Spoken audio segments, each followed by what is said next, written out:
Grass-fed is all the rage. Let's see what that's all about here in my hometown, Atkins, Arkansas.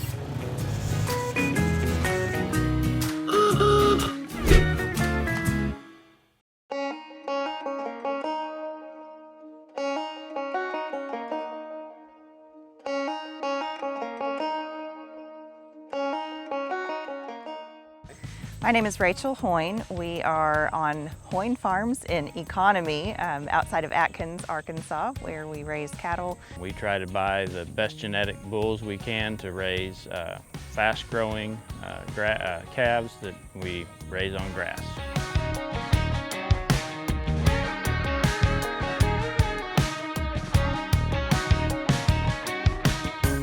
When our customers buy meat from us, they're getting a truly grass-fed, grass-finished product. So we try to actually graze the cattle as long as we can, let them harvest their own food, and just by rotational grazing and extending the grazing season into the fall and start as early as we can grazing in the spring.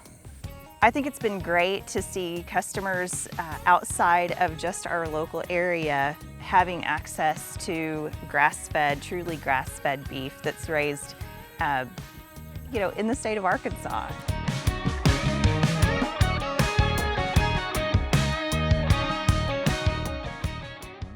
All right, Matt, we're out here on this gorgeous piece of property.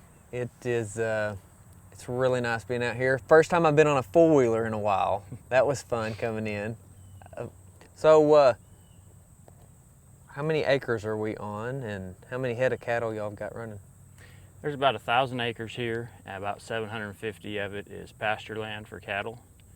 And we have about 300 cows right here. About 300, and then a lot of what you're running out here, I see, is mama cows. Yeah, it's a cow-calf operation, so when we say cows, it's 300 mama cows, and then right now we've got about 150 calves, and then here in the fall we'll start another batch of calves. Awesome.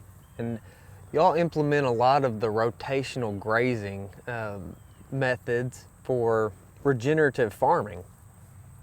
Yes, started that, well, really when I started leasing the farm 11 years ago, and we were even doing that when I worked here.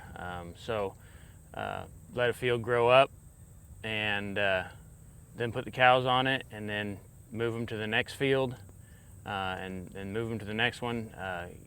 It's more efficient. You actually grow more grass that way, and it's better for the grass and for the soil. Better for a lot. And a lot of attention to climate warming and different things, but with the research that I've seen is by farming that way, you're adding a lot of carbon to the ground, putting it back in versus letting it out. Is there a reason that y'all kind of went that route to begin with? Well, for one thing, we want to get the best use out of the acreage that we can, and the other thing is it extends my grazing season.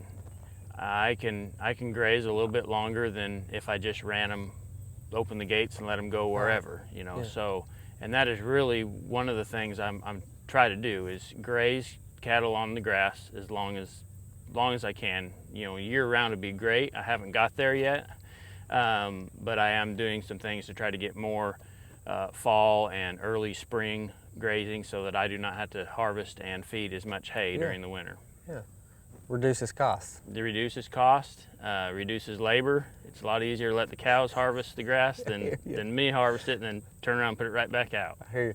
We've got a big emphasis on the health benefits of it, and the grass-fed is just showing out. It's just all the research seems to be saying that, hey, this is the route that we need to be going. We need to be eating this way, and that's really important. So I'm excited to be able to highlight y'all that are living it, living what we're needing to do, and we're excited to be partnered up with y'all. Yeah, we're excited too.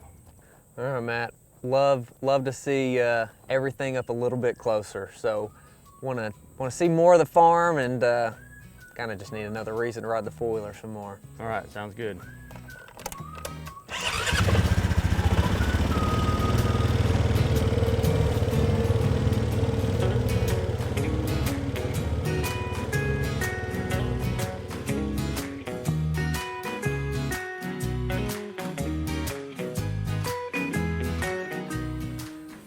Grazing is a big deal, and it doesn't always look like what we think it does.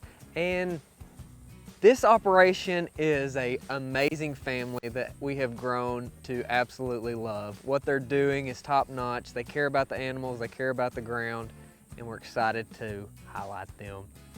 Thanks for watching, everybody.